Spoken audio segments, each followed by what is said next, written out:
quick one about the border. The DHS secretary is reportedly looking to finish some gaps in the southern border. How does that fit with President Biden's day one executive order to stop border wall construction? Well, wall construction remains paused to the extent permitted by law. So some has already been funded through congressional authorization and funding allocation. But as agencies develop for a plan, it's paused while agencies are developing a plan for the president on the management of the federal funds. When the administration took office, as you referenced, funds had been diverted from congressionally appropriated military construction projects and other appropriated purposes toward building the wall. And wall construction was being challenged in multiple lawsuits, for much of the wall, I should say, not all of it, by plaintiffs who allege serious environmental and safety issues. Under those circumstances, federal agencies are continuing to review wall contracts and develop a plan to submit to the president soon. It is paused. There is some limited construction that has been funded and allocated for, but it is otherwise paused. And then, is the White House concerned that Major League Baseball is moving their All-Star game to Colorado, where voting regulations are very similar to Georgia? Well, let me just refute the first point you made. First, let me say, on Colorado, Colorado allows you to register on Election Day.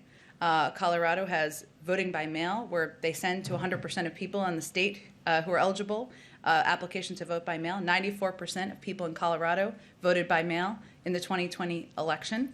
And they also allow for a range of materials to provide, even if they vote on Election Day, for the limited number of people who vote on Election Day. I think it's important to remember the context here. The Georgia legislation is built on a lie. There was no widespread fraud in the 2020 election. Georgia's top Republican election officials have acknowledged that repeatedly in interviews.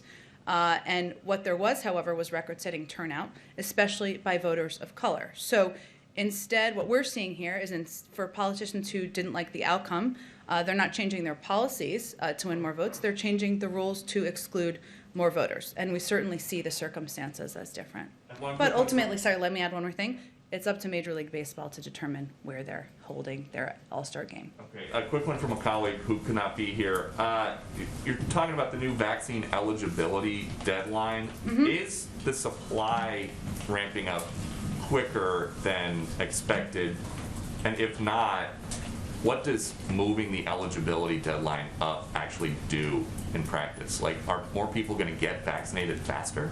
That's our hope. Absolutely. And we have expedited the supply. So there's been nearly 90 million doses provided to states in just the last 3 weeks. And that certainly is an increase over the weeks prior. That's part of it. But also we want to provide clarity. We're at the point with our supply and with our distribution to states that we think it's time to provide that level of clarity. Now, it's not just about the vaccine supply. We've also increased the number of pharmacies, more than doubled the number of pharmacies that are distributing the vaccine. We've also increased our commitment and our funding of community health centers, of mass vaccination sites, because we also know people need to have places to go, mobile vaccination vehicles, et cetera.